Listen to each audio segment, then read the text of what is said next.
Hi, hope you're doing great. Today let's discuss about the two fast 50 mm's, one from Fuji, the other one from Nikon. Now I don't have them with me, but I'm planning to buy one of them. How do you make the decision if you have a Fuji camera and a Nikon camera?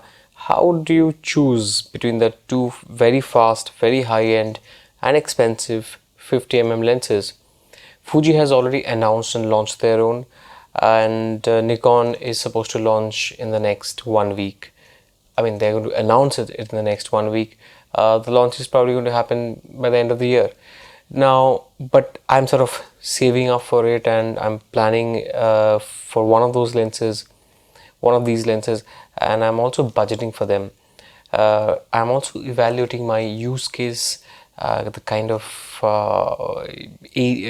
places I'm going to use the lenses, the kind of situations where I'm going to use the lenses, and really what they're going to replace. Do they have other and what are the equivalents of? And so largely I'm trying to answer some of these questions, and what I'm going to do today is basically take you through how I have been thinking about the decision. There will be some things that will be a bit technical, but I'll try to keep it very simple and easy for you. So the first things first, right? The first thing is the price. The Fuji is about $1,500, which is going to be about a lakh and 10,000 rupees in India. It's not cheap, but it's also not very expensive for a f 1.0 lens. Fuji has been marketing it as the first autofocus f1 lens ever made, which is true. I mean, Canon made one, but it's not available, and that's an old lens. On the other hand, Nikon is likely to be around $2,200, or in India it's going to be about 2.2 lakhs, or at least 1.75 lakhs or so. I'm sort of guessing Nikon's price, right? And my guess is based on the fact that the Nikon is very similar to weight, size and other things. Also, if you look at the lens element, to their 24 to 70 2.8S lens, so that's priced around $2,300. Also, the Canon is also priced around $2,200. So I'm expecting the Nikon 50mm 1.2 to be priced around $2,000 or $2,200. I really hope that, I guess it's not going to happen, but it'll be great if Nikon can keep it below $2,000. If somewhere around 1,800 or $1,900, that'll be a great price point. So yeah, roughly $2,200 and $1,500 for the Fuji. So there is about $700 gap, right? $700 in India is about about 45 to 50,000 rupees. 40,000 rupees at least. So that's a considerable amount of money. So so just to begin with, Fuji is more accessible just because it is cheaper, much cheaper. Now the second most important thing is the weight. Without the lens hood comes at around 850 grams, which is actually not that heavy really. I was expecting it to be heavier, around 1 kg mark, but it's actually lighter than that. The Nikon is built very similar. It has got 17 glass elements in 15 groups. The Nikon is likely to be about 800. I'm expecting the Nikon to be about 800 grams. Because the size is very similar to, as Nikon Remote has stated, the size is very similar to the 24 to 70 2.8. Also, if you look at the internal construction, there are the same 17 elements, and there are this in 15 groups. So I'm guessing that it's very similar in terms of weight and dimensions. However, the Canon RF is about 950 grams. There's a possibility that it's just going to tip over and be slightly heavier, but I'm expecting it to be around the same weight, right? So I think in the end, there's not much to choose between them when it comes to weight. and I'll be okay if the lens is 950, because you're already carrying 850 grams. 100 more grams is fine. For a lot of people, however, it's going to be opposite. I'm already carrying 850 grams. Every extra gram is a lot more to carry. That's another way to look at it, but I am okay with it. So the weight thing is also sort of a tie. The price is definitely Fuji's better, it's cheaper. The weight thing is going to be tie. And now let's talk about focus breathing. Why I mentioned focus breathing here is that I've seen the tests done on the Fuji, and for video shooting I have seen that it doesn't focus breathe. So that's a great thing. Fuji cameras, lenses, they usually focus breathe, and it's one that it doesn't. You can get this beautiful shallow depth of field in video. Very enticing. On Nikon Dreamers, he has mentioned that there's going to be a lot of conversation on focus breathing, and I don't know what that means. They said there's going to be a lot of talk on focus breathing. Does it mean that because the Canon RF has a lot of focus breathing and the Nikon is not going to have, therefore it's going to be a positive thing, and there's going to be a lot of conversation around that? Or does that mean that it is going to have focus breathing, unlike the other Z lenses, and therefore that's going to be a sort of a talking point? I don't think Nikon will actually leak in news that's going to create a negative perception about a very high-end product way before its launch. So I think it's going to be a positive news, but I'm still, well, until it comes out, you're never sure. So I guess this is going to be a tie again, right? Because I know that the Fuji does not focus breathe. That's a good thing. I'm trusting that Nikon is not going to make it a conversational issue if it was a weakness. So I'm kind of expecting it to be great and not have any focus breathing at all. Now let's talk a bit about the construction. In the Z lens, there are 17 glass elements in 15 groups, which means there are 13 individual elements, and there are 4 pieces of glass inside the lens which are sort of grouped together, like they're sort of sandwiched together, and they make 2 more elements. So there are 13 individual elements plus 2, in which you have sort of 2 pieces of glass stuck together to each other. 2 ED elements and 2 aspherical elements. Compare that with the Fuji. Fuji has 12 elements in 9 groups, Fuji has 1 aspherical element and 2 ED element. ED means extra low dispersion. Now let's understand what it means. Now these aspherical elements and ED elements are expensive things to expensive glasses. So therefore, the more of these elements you have in a lens, the lens is going to be more expensive. So what do the ED glasses do? ED glass is basically extra low dispersion glass, meaning there are light is made of many different colors. The white light is the sunlight or the white light is made of many different colors, and all these colors actually have different wavelengths, right? So when they pass through a glass, they tend to sort of fragment. They travel at separate speeds. So what happens is that they have different angles of departure when they sort of cross the glass and they come out of the other side. They have different angle at which they come out. So the light kind of fragments. So therefore, what you see is chromatic aberration. So you'll see this green fringing or purple fringing. All those things happen because the light rays are kind of, they're separating. So what extra low dispersion does, it allows it to disperse less. It helps it disperse less. So they kind of converge again. They come back together. The light rays come back together. All the colors come back together. So you see one clear image with less light loss. It's going to be more contrasty, richer color, and there's going to be very little color fringing, whether it's purple or green or whatever color fringing you have. Now, so what both of them are actually using 2 ED elements. So they're equal. They're going to perform almost equally, because going by the number of ED glasses used, because there is a lot of other technicalities that are used there. But if you just look at the number of ED glasses, they're supposed to perform equally. But if you look at the aspherical elements, Nikon has three aspherical elements compared to Fuji's one. Now, what aspherical elements do is they ensure that the light is focused sharply on a single point. When you have more aspherical elements used, you're putting in more control. You have more control to ensure that the image is sharper. It's going to have much richer and contrasty image.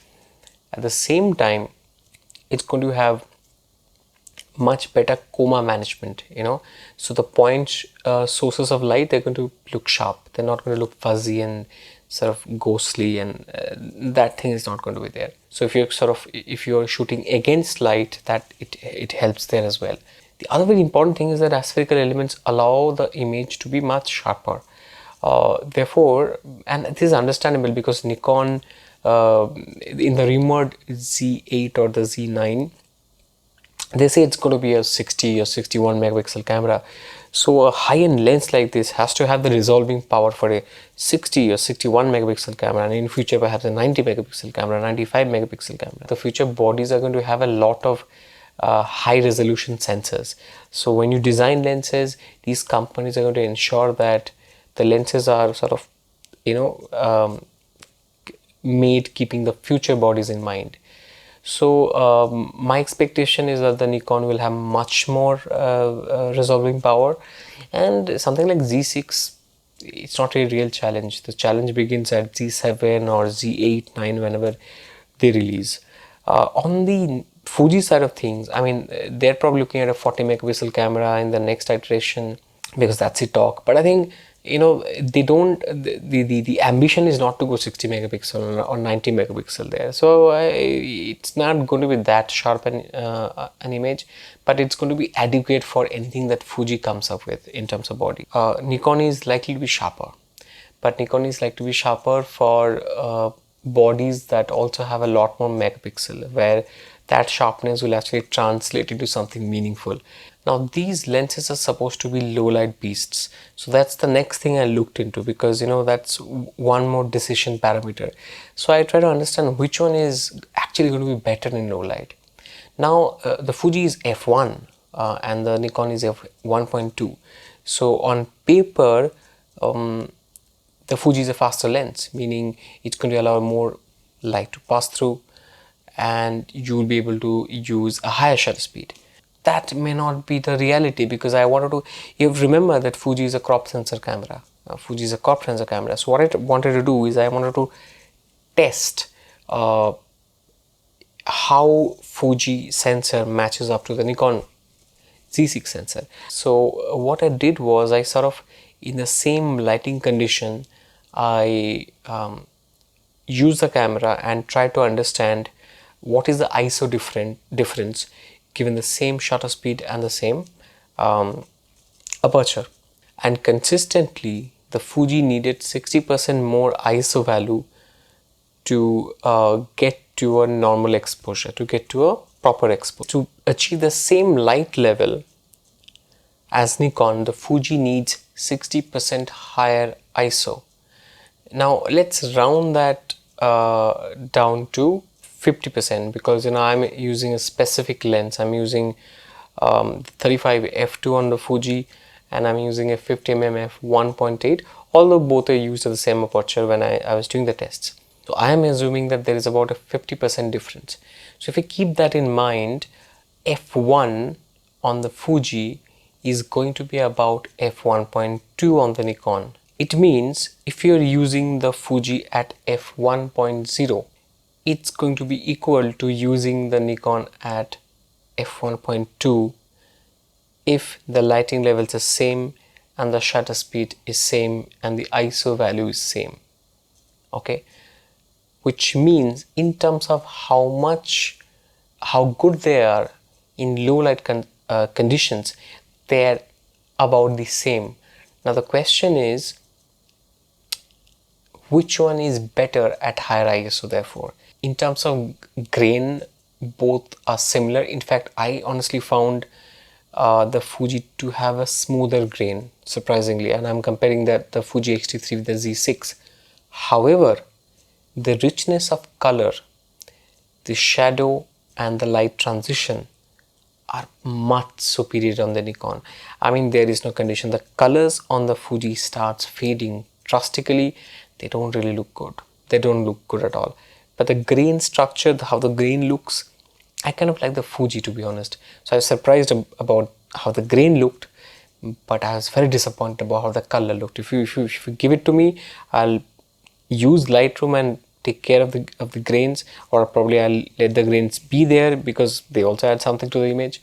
But colors, I don't want to lose the richness and the depth of colors. That's something, because when you are post processing an image, the colors kind of you lose. It's very difficult for you to be able to work with the colors then.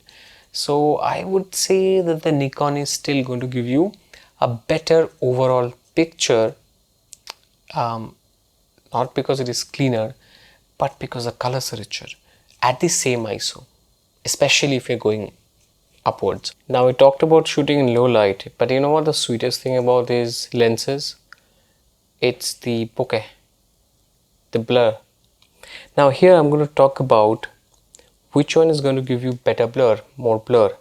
And to understand it, I didn't want to leave it to perception. Of course, I don't have the lens. So just refer to the chart here. What I'm showing you here is the depth of field that's given by these two lenses at a certain distance. Of course, I don't have the lenses with me, but you can still calculate the depth of field by using the sensor size, the focal length, and the distance from the subject, also the aperture. I'll put the link where you can calculate it down below in the description. So what you have to look at is these two lenses at a certain distance, which one is giving you a shallower depth of field. So now let's understand. The first thing I'll tell you is, important thing to remember here is the close minimum focus for the Fuji is 2.3 feet. That's significant here because the closer you come to a subject, the better depth of field you're supposed to get, the shallower depth of field you're supposed to get. But you can only come as close as 2.3 feet towards your subject. Now for the Nikon, I'm assuming that you can come at least as close as 1.6 feet. How do I calculate that? How do I know that?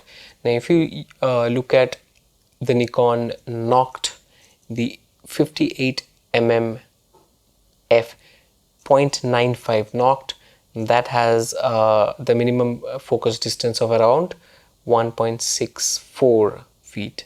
If you look at their old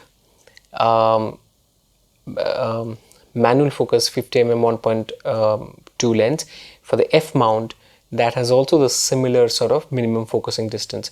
If you look at Canon has about 1.35 feet. Canon RF lens I'm talking about. The Canon RF lens has about 1.3 feet minimum focus distance. So Nikon is likely to be at 1.6 feet in terms of minimum focus distance, or they might even want to compete with Canon and try and come as close to 1.3 as possible.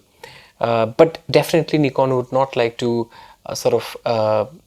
do worse than the standards that they have set themselves before for their own products. So I'm expecting it's going to have a minimum focus distance of 1.6 feet. Now if I consider that, I'm going to consider the depth of field for the Nikon 50mm at f1.2 first at 2.3 feet away from the subject, because that is the minimum focus distance for the Fuji lens. And I'm going to also compare that with the Fuji 50mm at f1 at 2.3 feet depth, at 2.3 feet distance from the subject. Now if you look at the depth of field, you see that the Nikon at 2.3 feet gives you a depth of field of 0.04 feet, but the Fuji gives you a depth of field of 0.02 feet. So at 2.3 feet at f1, the Fuji gives you a shallower depth of field. Now that's very interesting to remember. However, you have to understand at 2.3 feet The 50mm lens, true 50mm lens, your shot, you have a wider shot, and on a 50mm lens you're likely to be able to come much closer. If you come closer at 1.6 feet, your depth of field now becomes 0.02 feet.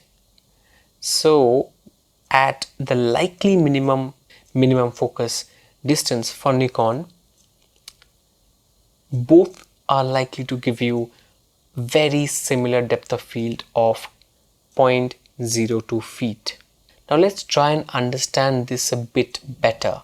Now let's compare these numbers with Fuji's 56mm f1.2.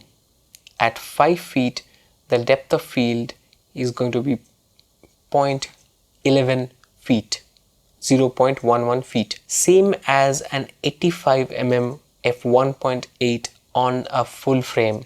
So what you need to understand here is that the Fuji 56mm 1.2 gives you the same depth of field as an 85mm 1.8 on a full frame, and I have tested this on for their 90mm. I've sort of measured this for their 90mm and their 23mm and their 35mm. What I found is that on the Fuji system, if you have an f number of 1.0, the amount of light you're going to get is equal to 1.2 on a full frame, which is half a stop. But the amount of depth of field of bokeh you're going to get, which is equal to 1.4, which is one stop less. So your f2s on a Fuji is going to give you a depth of field equivalent to 2.8 on a full frame, one stop less bokeh, if I can call that. But in terms of light, it's going to give you half a stop less light, right? So one stop less bokeh, but half a stop less light. So you're losing more in terms of bokeh than you're losing in terms of light. If you want to have the same frame, by changing your distance from the subject, let's say you want to shoot someone, you want to take a picture of someone, full body, the entire person within the frame, and you want to match that frame on both lenses. Which lens is going to give you a shallower depth of field? Because that's practical, right? Because that's like to like. And when I tested that, I figured that the Nikon is going to give you a much shallower depth of field. And let me share the numbers with you here. So as you can see, for the Nikon, if the focal length is 50, which it is here, and if you want f1.2, if you want a full body shot of someone, you need to go back by about 11.5 meters, sorry, 11.5 feet. And when you do that, you get a depth of field about 332 millimeters or 1.1 feet. Now, if you want to take the same full body shot with the 50mm on Fuji at f1, you need to go back by 17.3 feet. Look at the difference. On the full frame, you have to go back by 11.4 feet because we're getting a true 50mm equivalent field of view, which is going to be wider compared to the 50mm on a crop sensor body, which is going to give you an equivalence of 75mm. So you have to go back further. Instead of 11.5, you're going back almost by 17.5 feet, which is 6 feet further away. And when you do that on the Fuji lens, you're going to get a depth of field of 1 feet and 1 feet and 4.5 inches, which is 419 millimeters. So just to compare the numbers for you, 332 millimeters depth of field, and on the Fuji you have 490 millimeters depth of field. This thing told me that when you want to have the same sort of shot and you figure out the distance and you have the same sort of frame, of course there is compression because of 75 mm is a bit more telephoto. What you're getting is that essentially you're getting shallow depth of field for the same frame if you use the 50 mm 1.2 on a full frame instead of using a 50 mm f1 on a crop sensor body like Fuji. Now please understand, I have nothing against Fuji. In fact, I was planning to buy Fuji because it's just cheaper by going to be cheaper about by $700. But I think now I'm tilting towards the Nikon. So to sum it up, really, the pros and cons. Now there are three things going for the Fuji.